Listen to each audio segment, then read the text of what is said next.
দর্শক সবাইকে আমন্ত্রণ জনতন্ত্র গণতন্ত্র অনুষ্ঠানের সঙ্গে আছেন প্লাবন রহমান। আমরা প্রতিদিনের গুরুত্বপূর্ণ ঘটনা নিয়ে আমরা মূলত এই রাতে আলোচনা করে থাকি। আজকে আমাদের আলোচনার বিষয় ট্রাম্পের শপথ ও আগামীর বিশ্ব রাজনীতি।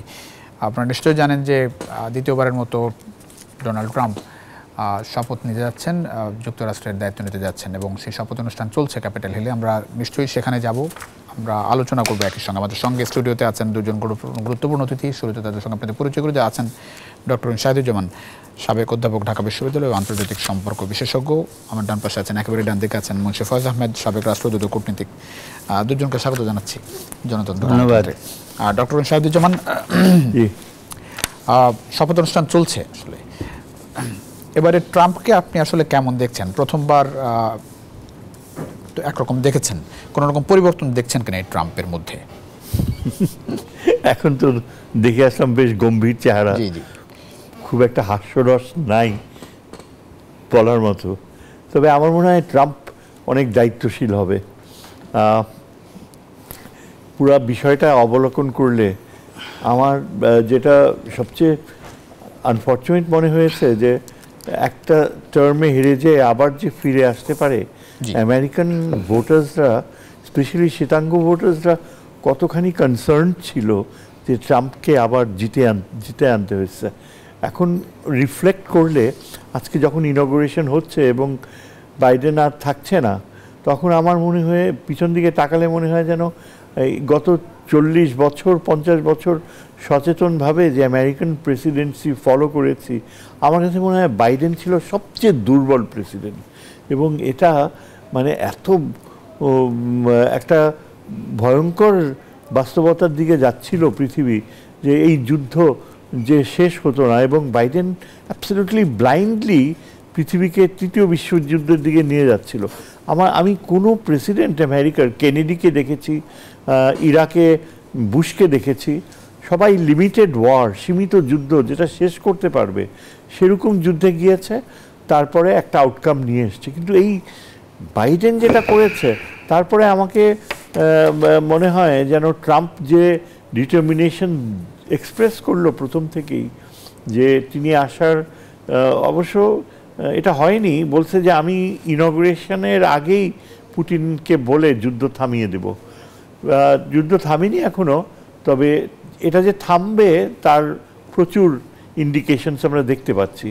এই গত মাসখানেক থেকে অ্যাক্টিভ কোনো ইনভলভমেন্ট প্রায় বন্ধ হয়ে গিয়েছে এবং নতুন কোনো অস্ত্রও দেওয়া হচ্ছে না।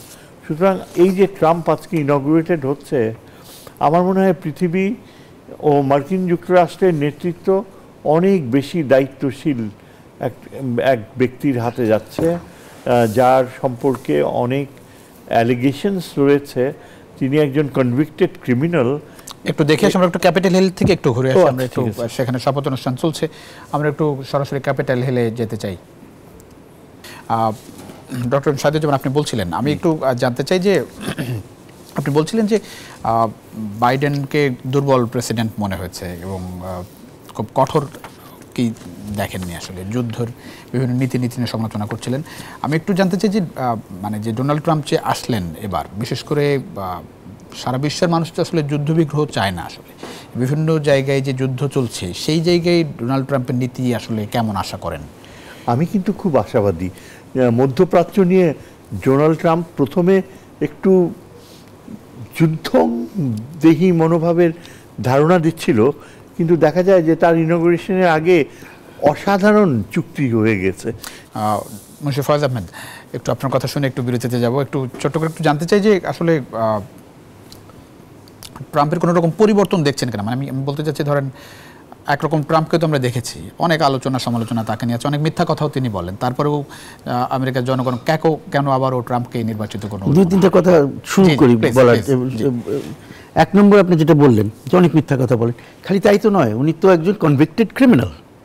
আমেরিকান সবাই জানে সেটা, তারপরেও তিনি নতুন প্রেসিডেন্ট, আর তিনি নিজেকে একজন বিশাল মহান ব্যক্তিত্ব হিসেবে দেখানোর জন্য অন্যদেরকে ছোট করে দেখান। এত সব বড় বড় লোকজন আছেন, প্রেসিডেন্ট, অনেক গ্রেট প্রেসিডেন্টস আছে আমেরিকার, সেখানে নিজেকে যে আজকের থেকেই মার্কিন যুক্তরাষ্ট্রের শুরু হচ্ছে যে নতুন উদয় শুরু হচ্ছে, লিবারেশন বলছেন উনি শব্দটা। আমাদের যেমন নতুন আমরা স্বাধীনতা ঘোষণা করেছি, সেরকম উনিও স্বাধীনতা ঘোষণা করলেন মার্কিন যুক্তরাষ্ট্রের নতুন। কিন্তু এখানে কয়েকটি কথা বলা আছে যেগুলো ওনার সম্বন্ধে আমরা সবাই ধারণা করি, যে উনি যুদ্ধ পছন্দ করেন না, যুদ্ধ থেকে সরে আসতে চান। এই জিনিসটা কিন্তু আগের বারও ছিল, এবারেও সেটা আমরা সবাই আশা করছি। তবে যেটা আমার বন্ধু একটু আগে বলছিল যে মধ্যপ্রাচ্যের যুদ্ধে উনি কি ওটা কি থামাবেন কিনা, তবে শেষের দিকে যেটা উনি বলছিলেন সেটা হচ্ছে যে রিসেন্টলি 2-1 দিনের মধ্যে উনি শান্তির কথা, মধ্যপ্রাচ্যেও শান্তির কথা উনি বলেছেন। যদিও অনেকেই মনে করি আমরা যে তিনি মধ্যপ্রাচ্যে ওই নেতানিয়াহু যা বলবে তার বাইরে যাবেন না, এরকম একটা কথা। তারপর ইরানের ব্যাপারে তার একটা বড় রকমের অ্যালার্জি কাজ করে, যে ইরানকে কিভাবে ধ্বংস করে দেওয়া যায় বা ইয়ে করে দেওয়া। তো সেই সব কারণে কিন্তু তারপরেও শেষের দিকে তার কথাগুলো এরকম ভালো মনে হচ্ছে। আরেকটি জিনিস খুব গুরুত্বপূর্ণ, যে যুদ্ধবিরতিতে তার কোনো ভূমিকা দেখেন কিনা? ইউক্রেনের যুদ্ধবিরতিতে আমরা মনে করি যে তিনি ভূমিকা রাখবেন। এটা প্রথম থেকে হামাস ইসরায়েলের মধ্যে যে গাজায় যুদ্ধবিরতি, হামাস ইসরায়েলে রাখবেন কিনা এটা নিশ্চিত বলা যাচ্ছে না, কিন্তু এখন কিছুটা পজিটিভ তাকে শোনা যাচ্ছে, সেই জন্য আমরা দেখব। আর সাধারণভাবে যদি উনি যুদ্ধ বন্ধ করতে চান তাহলে ওটাও তো একটা গুরুত্বপূর্ণ যুদ্ধ, যেটা বন্ধ করতে হবে। আর তাছাড়া আরেকটা জিনিস ছিল যে প্রথম থেকে লোকজন মনে করেছে গতবারের মতনই তিনি চীনের সাথে ট্যারিফ ওয়ারে জড়াবেন, ট্রেড ওয়ারে জড়াবেন। কিন্তু এই যে ইনগ্রেশনে এসে উনি শি জিনপিংকে, চীনের প্রেসিডেন্টকে দাওয়াত করলেন, উনি করলেন বা ওনার লোকজন করলো। যদিও শি জিনপিং নিজে আসেননি, কিন্তু তার ভাইস প্রেসিডেন্ট একজনকে পাঠিয়েছেন, which is pretty strong, pretty senior, তাকে পাঠিয়েছেন এখানে অংশগ্রহণ করার জন্য। এর ফলে অনেকেই আমরা ভাবতে চাই যে না, তার মনের মধ্যে একটা চিন্তা আসছে যে না, আগের বার তো উনি ছিলেন প্রথম টার্মে, এবারে দ্বিতীয় টার্ম, মানে এরপরে আর হবেন না। সুতরাং he has to leave a legacy of peace, legacy of friendship. এইগুলো যদি হয় যে না, সত্যি সত্যি যদি ওনার মধ্যে পরিবর্তন এসে থাকে যে না, চীনকে নিয়ে আমরা আগাবো, চীনের সাথে যুদ্ধ করে তো আগানো যাবে না, সেটা আগের বারও দেখা গেছে, তাতে মার্কিন জনগণও ক্ষতিগ্রস্ত হয়, সারা পৃথিবী ক্ষতিগ্রস্ত হয়। চীনকে সাথে নিয়ে যদি আগানোর চেষ্টা করেন, that would be something great. এখানে একটা জিনিস, 2-3টা জিনিস আমরা সবাই জানতে পারছি, যে উনি ইমিগ্রেশন নিয়ে প্রথমে একটা বড় রকমের কিছু তাক দিয়ে লাগিয়ে দিতে চান। যত বড় 60 লাখ না কত ইয়ে আছে, অবৈধ প্রবাসী আছে, তাদেরকে সব বের করে দিবেন এরকম। কিন্তু উনি বললেই যে সাথে সাথে বের হয়ে যাবে তা তো নয়, এটা একটা লম্বা process. But he might try to, মানে উনি বলেছেন যে উনি প্রথম দিনেই 100 মতন অর্ডার সাইন করবেন, যদিও বিভিন্ন অন্যান্য সোর্স বলছে যে about a dozen or so। কিন্তু আরেকটি কথা, উনি পার্ডন ফর জানুয়ারি 6 রায়োটার্স, অত্যন্ত বিপজ্জনক একটা ব্যাপার। তারপরে আরেকটা কি, এই যে ইয়ে কি বলে, ওই demeaning others to paint himself as the greatest or severe of and একজন মেগালোম্যানিয়াক, যে নিজেকে বড় করে দেখাতে চায় সবসময়। তো সেইটা, এগুলো কিন্তু আবার ভালো লক্ষণ না। কিন্তু আবার ওইগুলো করতে যেয়ে, একটা স্টান্টবাজি করতে যেয়ে তিনি যদি ভালো কিছু কাজ করে ফেলেন, আমরা আশ্চর্য হব না। কারণ সবাই মনে করে, অনেকেই মনে করে যে তিনি একজন খুব আনপ্রেডিক্টেবল লোক এবং নিজেকে সবসময় এগিয়ে রাখতে চান, এবং নিজেকে এগিয়ে রাখতে হলে তো একটু ভালো কিছু করতে হবে। আমার সেইখান থেকে আমরা একটু আশাবাদী হওয়ার চেষ্টা। একটা বিরতি নিয়ে ফিরছি ডক্টর এম শাহিদুজ্জামান আপনার কাছে। দর্শক, ছোট্ট একটা বিরতিতে যাচ্ছি, জনতন্ত্র গণতন্ত্র অনুষ্ঠানে ফিরছি কিছুক্ষণের মধ্যেই, আশা করে সঙ্গে পাচ্ছি আপনাদের বিরতির পর। দর্শক, আবারও স্বাগত RICL জনতন্ত্র গণতন্ত্রে। আপনাদের সঙ্গে আছেন প্লাবন রহমান। আমরা কথা বলছিলাম ডোনাল্ড ট্রাম্পের শপথ নিয়ে। তিনি এর মধ্যে শপথ নিয়েছেন এবং ক্যাপিটাল হিলে বক্তব্য রাখছেন। নতুন আমেরিকার সূচনা তিনি বলছেন। আমরা এই বিষয় নিয়ে কথা বলতে চাই, বিশ্ব রাজনীতি, একই সঙ্গে বাংলাদেশের সঙ্গে যুক্তরাষ্ট্রের সম্পর্ক নিয়ে। ডক্টর এম শাহিদুজ্জামান, আমি একটু বিশ্ব রাজনীতির প্রেক্ষাপট একটু আপনার মাধ্যমে জানতে চাই। সেটা হচ্ছে যে ভারতের সঙ্গে বিশেষ করে আমেরিকার সম্পর্ক কেমন দেখছেন যুক্তরাষ্ট্রের সঙ্গে ডোনাল্ড ট্রাম্পের এবারে আসার পর? এটা একটু মিস্টিরিয়াস মনে হচ্ছে, এখনো মানে কোনো স্পষ্ট অবস্থান বোঝা যাচ্ছে না। যেরকম আগেকার যে ধারাবাহিকতা ছিল, আশা করা যাচ্ছিল, এবং আমার মনে হয় প্রাইম মিনিস্টার মোদিও আশা করেছিলেন যে he will be one of the first to be invited. তার যে অবদান ছিল গতবার ট্রাম্পের ইলেকশনে, সেই তুলনায় এবার মানে মিডিয়ার তো অনেক রকমের রিউমার ছড়িয়েছিল। যেমন 5 দিনের সফরে জয়শঙ্করকে যখন তিনি পাঠালেন ওয়াশিংটনে, সবাই মানে মিডিয়া অ্যান্টিসিপেশন ছিল যে মোদি যে যাবে এইবার ইনগ্রেশনে, সেটাই নিশ্চিত করবে জয়শঙ্কর। কিন্তু হয়ে গেল উল্টাটা। জয়শঙ্করকেই বরং ইনভাইট করা হয়েছে। আমি জানি না তারা একটা ফরেন মিনিস্টারকে ইনভাইট করার ইমপ্লিকেশনটা কি, কোনো ডিপ্লোম্যাটিক অর্থ আছে কি না। তবে একটা জিনিস বোঝা যায় যে ভারতের সাথে বোধহয় এবার ট্রাম্পের অতখানি মানে আই টু আই হওয়ার সম্ভাবনা কম। একটা কারণ হতে পারে এই যে স্পেশালি ইন্দো প্যাসিফিক স্ট্র্যাটেজিতে ভারত চীনের সাথে যে একটা আলাদা ইকুয়েশন ড্র করছে, এটা হয়তো গত 2 টার্মে বাইডেন আর ট্রাম্পের ফার্স্ট টার্মে পুরো বিষয়টা এখন আমেরিকানদের কাছে অনেকটা সুস্পষ্ট যে ইন্দো প্যাসিফিক স্ট্র্যাটেজিতে ভারতকে তারা একটা সামরিক পার্টনার হিসাবে পাবে না, সেই দূরত্বটা ভারত রাখছে। সেই কারণে আমার মনে হয় চীনকে, এই যে চীনেরকে ইনভাইট করা হলো, সেখানে ঠিক ভারত যে মেইন ফ্যাক্টর তা নয়। আমার মনে হয় চীনের গুরুত্বটা দেখা হয়েছে ইউক্রেনের প্রেক্ষাপটে, এবং সেখানেও দেখা যায় যে সেই অর্থে ভারতকে কিছুটা অবমূল্যায়ন করা হয়েছে। ভারতের চীনের সঙ্গে যুক্তরাষ্ট্রের সম্পর্ক ডেভেলপ করবে বলে মনে হয়। আমার মনে হয় আরও এটা একটু অন্যরকম হবে। ফার্স্ট টার্মে যেভাবে ট্রাম্প ইচ্ছাকৃতভাবে চীনকেই বেছে নিয়েছিল অ্যাজ দ্য আলটিমেট এনিমি, সেই অবস্থান থেকে ট্রাম্প সরে আসবে। আমি অনেকটা কিউরিয়াস যে ট্রাম্পের এই চিন্তাধারার পরিবর্তনের পেছনে কাদের অবদান ছিল। এখনও আমরা জানি না সেক্রেটারি অফ স্টেট হয়ে কে আসছে, কিংবা তার ডিফেন্স সেক্রেটারি কে হবে। এই বাইডেনের সময় যারা ছিল দুজনই কিন্তু খুব কন্ট্রোভার্সিয়াল ছিল। সেদিক থেকে চিন্তা করলে এখনও it is a matter of great curiosity, এবং কে এই কি পোস্টগুলো পাবে সেটার সাথে অনেকটা নির্ভর করছে।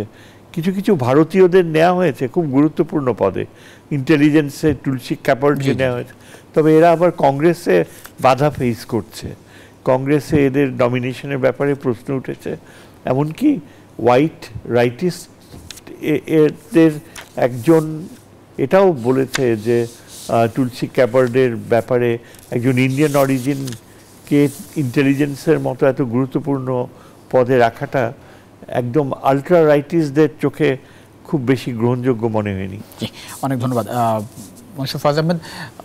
ভারত কি ধরেন বন্ধু শত্রু কোন পক্ষে মনে হচ্ছে? আমেরিকা কোন শত্রু মনে করছে না বন্ধু তালিকায়? আমি মনে করি ভারত অনেক ক্ষেত্রে তাদের অনেক সমস্যা ল্যাকিংস থাকলেও তাদের ফরেন পলিসির ক্ষেত্রে they have been particularly foreign minister Jaishankar has been playing a very good hand. He has proved to be very successful and popular with foreign partners, এবং সেইটা একটা বড় কারণ আমি মনে করি যে ভারত কিন্তু সহজে ওইভাবে ধরা দেয় না। ভারত একলা না, অন্যান্য যে পার্টনার্স আছে ইন্দো প্যাসিফিকে বা কোয়াডে আমেরিকার, তারা সবাই কিন্তু they are hedging their bets about China. এটা কিন্তু অ্যাকসেপ্ট করে নিতে হবে আগে, যে তারা কেউই সরাসরি চায়নার বিরুদ্ধে আমেরিকার পক্ষে দাঁড়াবে, যুদ্ধ করতে, এরকম কোনো রকমের কমিটমেন্ট তাদের নাই। সুতরাং সেইটা একটা জিনিস, সেটা আশা করাটাই আমি মনে করি যে মার্কিন যুক্তরাষ্ট্রের যারা এটা আশা করে তারা ভুল করে। হ্যাঁ, 1 নম্বর। 2 নম্বর হচ্ছে যে এই যেহেতু জয়শঙ্করের প্রশ্ন উঠলো, জয়শঙ্করকে আলাদা করে দাওয়াত করেছে, এই কথাটা আমি মনে করি যে বোধহয় তা ঠিক নয়। তারা ভারতকে দাওয়াত করেছে, ভারতের পক্ষ থেকে জয়শঙ্কর ইজ রিপ্রেজেন্টিং ইন্ডিয়া, কিন্তু নাম ধরে মোদিকে দাওয়াত করে নাই। সেইটা এই পর্যন্ত আমি যতটুকু বুঝতে পেরেছি তাতে আমার কাছে এইটা মনে হয়। এবং কেন জয়শঙ্করকে দাওয়াত করেছে সেটার ব্যাপারে কেউ কেউ নানা রকম চিন্তা করছে। একটা হলো যে তার নিউ যে popularity as foreign minister, success as foreign minister, Narendra মোদীকে যে দাওয়াত করা হলো না সেটাই তো একটা বড় ফ্যাক্টর। হ্যাঁ, কিন্তু কেন এটা হয়তো ভারত থেকেই ভারত থেকেই কি তাকে এগিয়ে দেওয়া হয়েছে, এটাও হতে পারে, যেটা আলোচনা আসতেছে না। কিন্তু কিছুদিন আগে একটা আলোচনা আমি দেখেছিলাম যেখানে বলা হচ্ছে যে জয়শঙ্কর কি আগামীর প্রধানমন্ত্রী, এরকম একটা কথা। কারণ মোদীর তো অনেকদিন হলো, নতুন প্রধানমন্ত্রী তাদের খুঁজতে হবে শিগগিরই। তো সেখানে কি জয়শঙ্করের নাম কি এগিয়ে আসতেছে, সেই জন্য কি জয়শঙ্করকে এগিয়ে দেওয়া হচ্ছে? কারণ সে তার দেশকে যত সুন্দর করে সেল করতে পারছে, এরকম কিন্তু আর কেউ পারছে না। হ্যাঁ, সুতরাং সেইটা একটা আমার মনে হয় যে বোঝার বিষয়। আর সেই জন্য যে ভারত কিন্তু এই যে যেটা আমার বন্ধু বললেন যে তারা ইন্দো প্যাসিফিকেও তারা কমিট করছে না পুরোপুরি, বা কোয়াডেও তারা ওইভাবে পুরোপুরি কমিট করছে না, দে হেজিং দেয়ার বেট। আর ইয়েতে কি বলে, কয়েকটা জিনিস আমার মনে হয় একটু ইয়ে করতে হবে, যে আমার বন্ধু একটু আগে একটা কথা বলেছিলেন, সেটা আমি মনে করেছি একটু নিয়ে আসবো। সেটা হচ্ছে যে বাইডেনকে দুর্বল প্রেসিডেন্ট বলা হয়েছে, সেই তুলনায় নিশ্চিতভাবে আমরা মনে করি যে he is a much stronger personality. কি করবেন সেটা পরের কথা, কিন্তু সেই তুলনায় মাচ স্ট্রঙ্গার পার্সোনালিটি। কিন্তু একটি কথা এটার সাথে সাথে বলেছেন আমার বন্ধু, সেটাতে আমি একটু দ্বিমত পোষণ করি। সেটা হলো যে সে দুর্বল প্রেসিডেন্ট, সে সমস্ত জায়গায় খারাপ রেজাল্ট নিয়ে ফিরছে, যুদ্ধ ইত্যাদি যেটাই বলি, কিন্তু আগের সব প্রেসিডেন্টরা সীমিত যুদ্ধে বিশ্বাস করতো এবং আউটকাম নিয়ে এসেছে, এই কথাটি উনি বলছেন। আউটকামটা কি সেটা বুঝতে হবে। আমি যে বুঝতে পারি, আমার কাছে যেটা মনে হয় যে মার্কিন যুক্তরাষ্ট্র অনেক যুদ্ধে জড়িয়েছে। যদি আমরা কোরিয়ান যুদ্ধ থেকে শুরু করি, একটা দুটো যুদ্ধ ছাড়া সবগুলোতেই নেগেটিভ রেজাল্ট নিয়ে তারা ফিরেছে, হেরেছে অথবা জয় পায় নাই। আর হয়েছে কি যে কোনো কোনো জায়গা থেকে তো, যেমন আফগানিস্তান থেকে তো তারা কীভাবে পালিয়ে এসছে সেটা নিয়ে মানুষ হাসি ঠাট্টা করে, তাই না? তারপরে একমাত্র সম্ভবত সেকেন্ড গালফ ওয়ারে তারা পজিটিভ রেজাল্ট পেয়েছে, কিন্তু তারপরে সেটাকে ধরে রাখতে পারে নাই। এখন তো ইরাক তাদের কন্ট্রোলের মধ্যে নাই। সুতরাং আর অন্যান্য যেসব দেশে তারা যুদ্ধে গেছে বা জড়িয়েছে কোনোভাবে, সেই সব দেশগুলোকে ধ্বংস করে দিয়ে আসছে, শেষ করে দিয়ে আসছে। এবং সেই জন্য মানুষ বলে যে মার্কিন যুক্তরাষ্ট্রের মতন বন্ধু যারা আছে তার শত্রুর প্রয়োজন নাই। তো সুতরাং আমি মনে করি যে এটা ঠিক পার্সন টু পার্সন ইয়ে করে না, ওদের পলিসি অ্যাজ এ হোল পৃথিবীব্যাপী তারা যে মোরালি করতে চায় সেটা ইজ এ ফেইল্ড, কিন্তু তারা রিয়েলাইজ করতে চায় না। তারা এখনও সেই মোরালি করতে চায়। এবং ডোনাল্ড ট্রাম্পের কথা থেকেও ভেসে ওঠে যে তিনিও মার্কিন যুক্তরাষ্ট্রের মোরালি করতে চান, তবে তার একটা পজিটিভ আছে যে তিনি অনেক বেশি উইথড্রন থাকতে চান, পৃথিবীব্যাপী সমস্ত সব রকমের রাজনৈতিক বিষয়গুলোতে, বিভিন্ন দেশের অভ্যন্তরীণ বিষয়তে খুব বেশি জড়াতে চান না। এটা একটা আমরা ডক্টর সাইদুজ্জামান, এই যে কানাডা নিয়ে যে রিসেন্ট ডোনাল্ড ট্রাম্পের মন্তব্য, কানাডাকে অঙ্গরাজ্য বানিয়ে ফেলার কথা তিনি বলেছেন, এবং তিনি বলেছেন যে মার্কিন যুক্তরাষ্ট্র ও কানাডার মধ্যকার সীমান্তকে কৃত্রিমভাবে আঁকা লাইন বলে তিনি অভিহিত করেছেন, এবং অর্থনীতির স্বার্থে কানাডাকে যুক্তরাষ্ট্রের অঙ্গীভূত করা জরুরি। কোনো ইম্প্যাক্ট দেখেন কিনা এই যে ক্ষমতায় আসার পর? হ্যাঁ, ইম্প্যাক্ট দেখা যায়। কেননা কানাডাতে ক্লিয়ারলি কিন্তু একটা পাওয়ার ভ্যাকুয়াম, মানে কে যে আগামী প্রধানমন্ত্রী হবে সেটা নিয়ে বড় ধরনের একটা সমস্যা দেখা দিয়েছে। এরকম সমস্যা এর আগে দেখা যায়নি। এই ট্রুডোর আগে তার বাবাও যখন এরকমভাবে তাকে পদচ্যুত করা হয়েছিল, তখন কিন্তু কানাডার বিরোধী দল ভ্যাকুয়ামটা ফিল আপ করতে পেরেছিল। তো এখন ট্রুডোর অ্যাবসেন্সে একজন ইন্ডিয়ান অরিজিন মহিলা, তিনি অবভিয়াস চয়েস হিসেবে আসছেন, কিন্তু তার স্থায়িত্ব গ্রহণযোগ্যতা এতই দুর্বল, যেটা অনেকটা ইনসেন্টিভ দিয়েছে প্রেসিডেন্ট ট্রাম্পকে। ট্রাম্প আমার মনে হয় এটা ঠিক আক্ষরিক অর্থে যে বলেছে তার নয়। ট্রাম্প একটা ইন্ডিকেশন দিতে চেয়েছে যে কেনেডিয়ান ইকোনমি এত আঙ্গাঙ্গিকভাবে জড়িত মার্কিন যুক্তরাষ্ট্রের সাথে, কানাডার ইকোনমি যদি এভাবে দুর্বল হয়ে যায়, এবং স্পেশালি ইমিগ্রেন্টসদের ব্যাপারটা কানাডায় এখন এত অসহনীয় হয়ে গিয়েছে যে মানে unless you are specialized in your profession, বেশিরভাগ ইমিগ্রেন্টসরা কিন্তু কানাডায় মানে ফ্রাস্ট্রেটেড হয়ে যাচ্ছে। অথচ কানাডা বিস্তৃত অঞ্চল, যদিও শীত বেশি, টেম্পারেচার অনেক লো, তবে অনেক বিশাল বিশাল যে প্রভিন্সগুলো রয়েছে, Manitoba, Saskatchewan, even British Columbia, তারপর আরও পূর্ব দিকে বিশাল অঞ্চলগুলো রয়েছে যেখানে প্রচুর সম্পদ রয়েছে। আর অন্যদিকে আমরা দেখতে পাচ্ছি যে দক্ষিণ আমেরিকা থেকে যে ইমিগ্রেন্টসদের রাশ, যাদেরকে এখন ট্রাম্প নিশ্চিতভাবে ফ্রাস্ট্রেট করে দিবে। একটা এটা ধরেন এই যে অঙ্গরাজ্য বানিয়ে ফেলে, এটা কি কারণে বললেন বলে মনে হয়? এই অঙ্গরাজ্যটা আসলে যেটা ট্রাম্প মিন করেছে আমার মনে হয় যে extension of the American economy. এমনিতে আমেরিকান মাল্টিন্যাশনালরাই কিন্তু বেশিরভাগ কেনেডিয়ান ইন্ডাস্ট্রিকে কন্ট্রোল করে, কেনেডিয়ান নাম রয়েছে, কিন্তু আমেরিকানসরা আমার মনে হয় আরও বেশি, ট্রাম্প যেটা মনে করে যে ইনভেস্টমেন্ট, আমেরিকান ইনভেস্টমেন্ট আরও শক্তিশালী করতে চায়, এবং তিনি একটা ধারণা দিতে চায় যে কানাডার ইকোনমি আরও বাস্তবধর্মী, আরও পজিটিভলি গ্রো করবে।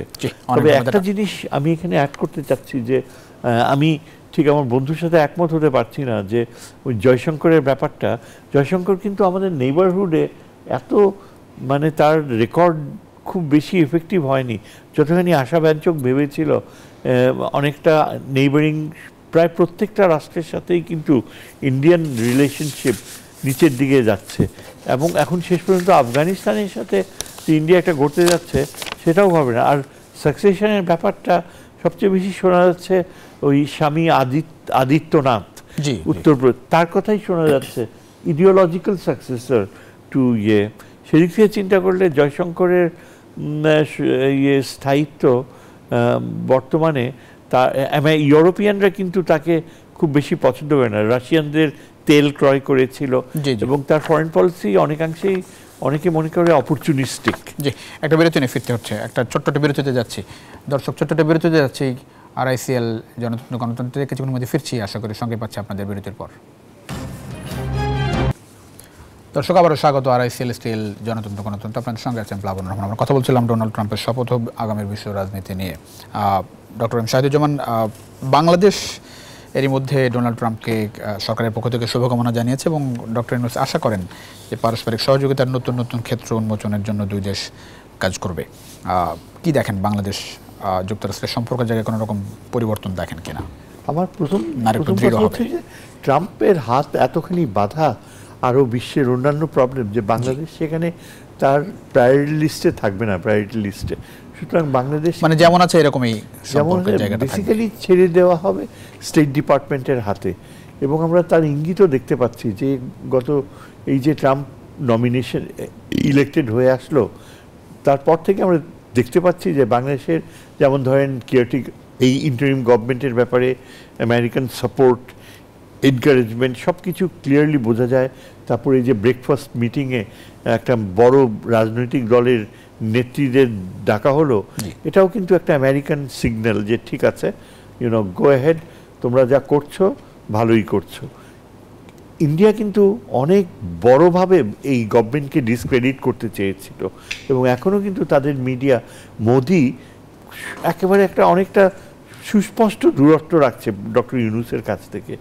এবং আমার ধারণা যে মার্কিনিরা কিন্তু ঠিক মোদির অ্যাপ্রোচটাকে মোটেও সমর্থন দিচ্ছে না। এবং এটা এমন মার্কিন যুক্তরাষ্ট্রের বাংলাদেশে নিযুক্ত রাষ্ট্রদূত তিনি গিয়েছেন, কথা বলেছেন এবং বলেছেন যে সমর্থন অব্যাহত থাকবে, যুক্তরাষ্ট্র অব্যাহত থাকবে। আমার মনে হয় এই যে ইয়েটা চলছে দুটা ব্যাপারে আমেরিকা আমার মনে হয় স্ট্রং সাপোর্ট দিচ্ছে। একটা হচ্ছে ওই যেসব টাকা বাইরে চলে গিয়েছে রিকভারি প্রসেস, আর এটা এক্সপিডাইটেড হবে, কেননা এই যে ব্রিটেনে যে তাকে টিউলিপকে সরানো হয়েছে এর কারণে ইন্টারন্যাশনাল এক্সপোজার পাচ্ছে।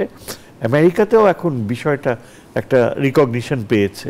এই গভর্নমেন্ট আমার মনে হয় আমেরিকানরা একটা মানে অভূতপূর্ব অবস্থানে হয়তো যেতেও পারে। আর সেকেন্ড যেই ব্যাপারটা হচ্ছে যে ওই মানে আরেকটা বিষয় একটু জানতে চাই, সেটা হচ্ছে বাংলাদেশ প্রসঙ্গে। সেটা হচ্ছে ধরেন এতদিন বাংলাদেশের নির্বাচন, বাংলাদেশের রাজনীতি, বিশেষ করে নির্বাচনের সময়ই ভারতের ইন্টারফারেন্স তো ছিলই। সামনে কেমন দেখেন? কি যুক্তরাষ্ট্রের কি ভারতের চোখ দিয়ে বাংলাদেশকে দেখবে বলে মনে হয় নাকি ডাইরেক্ট? আমি একেবারেই মনে করি দেখবে না। এবং এখানে আমার ইনস্টিংটিভলি আমার যা পড়াশোনা, আমি মনে করি যে প্রাক্তন মার্কিন যুক্তরাষ্ট্রের রাষ্ট্রদূত এখানে অন্য একটা চাকরি নিয়ে এসছে ঠিকই, কিন্তু মাই ইনটুইশন টেলস মি যে he is here as a watchdog. তাকে একটা শ্যাডো পোস্টিংয়ে রাখা হয়েছে। তার আগ্রহ ছিল বাংলাদেশের ব্যাপারে আরও ভবিষ্যৎটা দেখতে। এবং এখানে আমার মনে হয় একটা বড় ইন্ডিকেশন হচ্ছে যে রিফর্মসগুলো এখন করার ইনিশিয়েটিভ নেওয়া হচ্ছে, স্পেশালি প্রফেসর ইউনূসের পেছনে সাকসেস যাতে হয় আমেরিকান ব্লেসিংস থাকবে। আর এই যে রাষ্ট্রদূত একজন মহিলাকে আপাতত শাসদি অ্যাফেয়ার্স করে পাঠানো হয়েছে, এটাও কিন্তু অর্থপূর্ণ। অনেক ধন্যবাদ। আমরা শেষ পর্যায়ে করে মুশফিক ফয়জ আহমেদ, নির্বাচনের কোনো রকম চাপ অন্তর্বর্তী সরকারের উপর থাকবে বলে মনে করেন কিনা আপনি? এটা কিছু জিনিস, কিছু স্টেটমেন্টস এসেছে ভারতের, মার্কিন যুক্তরাষ্ট্রের যে রাষ্ট্রদূত আছে ভারতে, তারা ওখানে তাদের সাথে যখন কথাবার্তা বলেছেন তখন ওপেনলি এইরকম একটা বক্তব্য দিয়েছেন যে ভারত এবং দুই দেশের পক্ষ থেকেই যে তারা বাংলাদেশে গণতন্ত্র এগিয়ে যাক সেটা চান এবং নতুন নির্বাচনের মাধ্যমে সেটা হোক, এই ধরনের একটা কথা তারা বলাতে অনেকেই সেটা মনে করছেন যে বাংলাদেশ আর এই দুটো দেশ, আরও অন্য দেশ হতে পারে, কিন্তু ভারত এবং মার্কিন যুক্তরাষ্ট্র দুটোই চাচ্ছে যে বাংলাদেশে বর্তমান যে একটা পরিস্থিতি আছে, যেটা বলা যেতে পারে কিছুটা অনিশ্চয়তার মধ্যে আছে, অন্তর্বর্তীকালীন বলা হচ্ছে বা ইন্টারিম বলা হচ্ছে, সুতরাং একটা স্থিতি মানে কি বলে সুস্থির একটা ব্যবস্থা তো আসতে হবে। তো যেটি বলছিলেন যে ডক্টর ডেমোক্রেসির মাধ্যমে বা ইলেকশনের মাধ্যমে আসতে পারে, সেটাই তারা প্রকাশ করেছে। ডক্টর সাইদুজ্জামান যেটি বলছিলেন যে মানে এত কর্মপরিধি যুক্তরাষ্ট্রের ডোনাল্ড ট্রাম্পের, সেখানে বাংলাদেশ খুব বেশি গুরুত্ব পাবে না। আমি একদম ওনার সাথে একমত, এটা নিয়ে আমরা একটু আলাপও করছি যে মার্কিন যুক্তরাষ্ট্রের ওভারঅল যে পররাষ্ট্রনীতির যে র্যাডার, সেখানে বাংলাদেশ খুব ছোট জায়গায়, খুব নিচে অবস্থান করে। বাংলাদেশের জন্য মার্কিন যুক্তরাষ্ট্র বিশাল বড়, কিন্তু মার্কিন যুক্তরাষ্ট্রের জন্য বাংলাদেশ ঠিক ওইভাবে বড় না। মোটামুটি অন্তর্বর্তী সরকার কি এই যে ধরনের সংস্কার যেসব কাজে সরকার হাত দিচ্ছে সেগুলো সমর্থন পাবে যুক্তরাষ্ট্র মনে করেন? আমার মনে হয় যে ওই যে যেটা কথাটা উনি বললেন যে কি বলে ট্রাম্পের মাথায় এটা নিয়ে কিছু করার সময় নাই, ট্রাম্প স্টেট ডিপার্টমেন্টের যারা এই অঞ্চল নিয়ে কাজ করে তাদের উপরে ছেড়ে দিবেন, তারা যেভাবে করে একেবারে তার চিন্তার বাইরে যদি কিছু চলে যায় তখন তিনি বাধা দেবেন, আর না হইলে তিনি বাধা দেবেন না, ওইভাবে চলতে থাকবে। এখন সেইটা বর্তমান পরিস্থিতিতে যেটা আমরা বুঝি যে সেটা যে বর্তমান নতুন যে অন্তর্বর্তী সরকার আছে তার সাথে সম্পর্ক এগিয়ে নিয়ে যাওয়া, তার সাথে একসাথে কাজ করা এবং তাদেরকে উদ্বুদ্ধ করা, তাড়াতাড়ি একটা নির্বাচন দিয়ে একটা মোটামুটি স্থিতিশীল অবস্থায় ফেরত আসা। এমনি ডক্টর মোহাম্মদ ইউনূসের সঙ্গে ডোনাল্ড ট্রাম্পের যোগাযোগ সম্পর্ক কিংবা তার দলের সঙ্গে সেটা তো ওইভাবে হবে না, উনি তো ব্যক্তিগতভাবে দেখা করার সেরকম সুযোগ পান নাই এখনো, কিন্তু নিশ্চয়ই এই সরকারের বা আমাদের প্রধান উপদেষ্টার বন্ধু বান্ধব ওখানে আছেন যারা, তাদের মধ্যে অনেকেই আছেন যারা ইচ্ছা করলেই ডোনাল্ড ট্রাম্পের কাছে হাজির হতে পারেন। তো সুতরাং তাদের দিয়ে যে কিছু করা হবে না তা তো নয়, সেই চেষ্টা নিশ্চয়ই হবে। অনেক আমরা আশা করি যে এখন আমরা দেখতে পাচ্ছি না। জি, আমরা আশা করি যে বাংলাদেশ যুক্তরাষ্ট্র সম্পর্ক ভালোভাবে সামনে এগিয়ে যায় এবং তার হাত ধরে বাংলাদেশের সামনে এগিয়ে যায়। অনেক ধন্যবাদ আপনাদের দুজনকে রাতে আপনাদের মূল্যবান সময় নিউজ 24 দেওয়ার জন্য। দর্শক, এই ছিল আজকের ধন্যবাদ। জনতন্ত্র গণতন্ত্র। দেখাবেন নিশ্চয়ই অন্য সময়, সে পর্যন্ত ভালো থাকবেন সবাই।